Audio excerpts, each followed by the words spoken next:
देश के कई हिस्सों में पड़ रही भीषण गर्मी तो जान ले ही रही है। अब गर्मी से बचाने वाला ये जो एसी है वो भी जानलेवा बन रहा है। बीते एक सप्ताह में एसी ब्लास्ट से जुड़े हुए मामलों में अभी तक दिल्ली के मुखर्जी नगर की घटना भी अब जुड़ गई है और यहीं पर ब्लास्ट के बाद घर में भीषण आग लग गई। ब्लास्ट के बाद निकल रहे इन लपटों ने पल भर में पूरी बिल्डिंग को अपनी चपेट में ले लिया। आग लगते ही बिल्डिंग में मौजूद सभी लोगों ने बाहर भागकर अपनी जान बचाई। सकरी गलियों और वहां मौजूद तार के जंजाल की वजह से आग बुझाने में दमकल कर्मियों को कड़ी मशक्कत करनी पड़ी। इस घटना ने फिर एक बार एसी के इस्तेमाल और सेफ्टी के तौर तरीकों पर बहस छेड़ दी है, जो मौत की वजह बन रहा है। चाहे दिल्ली के हौस खास में हुए ब्लास्ट का मामला हो, जिसमें रिटायर्ड आईएएस की मौत हुई थी, या फिर दिल्ली के ही विवेक विहार में हुई 9 लोगों की मौत। कुछ ऐसे और हादसों ने भी मौत वाले एसी का खौफ लोगों में पैदा कर दिया है, जैसे गाजियाबाद में 26 और 28 मई को हुई घटना, या फिर मथुरा के गोदाम में लगी भीषण आग। हालांकि इन हादसों में कोई हताहत नहीं हुआ, लेकिन खौफ के साथ ही नुकसान तो तगड़ा हुआ, बिल्कुल वैसे ही जैसे दिल्ली के मुखर्जी नगर वाली इस घटना में।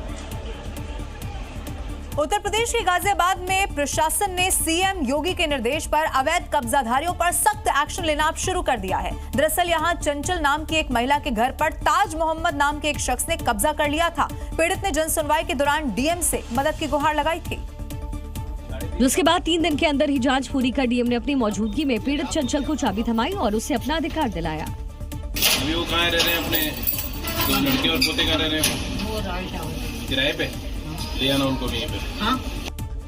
दरअसल इलाके में रहने वाले ताज मोहम्मद नाम के शख्स ने पैसे के बदले पहले पीड़ित महिला से ज्यादा ब्याज में पैसे वसूला, लेकिन जब महिला पैसे नहीं दे पाई तो इन पैसों के बदले आरोपी ने उसे सरकारी जमीन बेच दी, जिसके बाद महिला ने जन सुनवाई में अपनी बात रखी। हमने यहाँ पे स्थानीय थाना प्रभारी और एसडीएम के माध्यम से इसमें जाँच कराई और जब ये तथ्य निकल के आए तो एक निर्णय लिया कि इन महिला को इनका मकान वापस मिलना चाहिए। सीएम योगी के निर्देश पर प्रशासन लगातार एक्शन में है और ऐसे कब्जाधारियों पर कार्रवाई हो रही है। और आइए बात मध्य प्रदेश की करते हैं, जहां पुलिस ने शहर शहर बड़ी कार्रवाई को अंजाम दिया और अपराधियों में कानून का खौफ पैदा करने के लिए हिस्ट्री शीटर, गुंडे, बदमाशों की परेड निकाली गई। दमोह और सागर से आई ये 2 तस्वीरें पूरे मध्य प्रदेश के अपराधियों को अल्टीमेटम देने के लिए काफी हैं कि अपराध किया तो सीधी कार्रवाई होगी। सबसे पहले बात दमोह की, जहां पुलिस ने 70 से ज्यादा हिस्ट्री शीटर और गुंडों को थाने बुलाकर उनकी परेड निकाल दी और समय समय पर थाने में हाजिरी लगाने को भी कहा।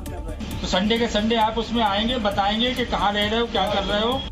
वहीं सागर में एक बुजुर्ग पर चाकू से हमला करने वाले बदमाशों का भी मोहन फोर्स ने अच्छे से इलाज कर दिया और 3 आरोपियों को न केवल गिरफ्तार किया बल्कि बीच सड़क पर उनका जुलूस निकालकर उनकी हेकड़ी भी निकाल दी। दमोह और सागर समेत शहर शहर एमपी की मोहन फोर्स का एक्शन अपराधियों के लिए बड़ा संदेश है कि कोई बदमाशी करता है तो उसे बख्शा नहीं जाएगा।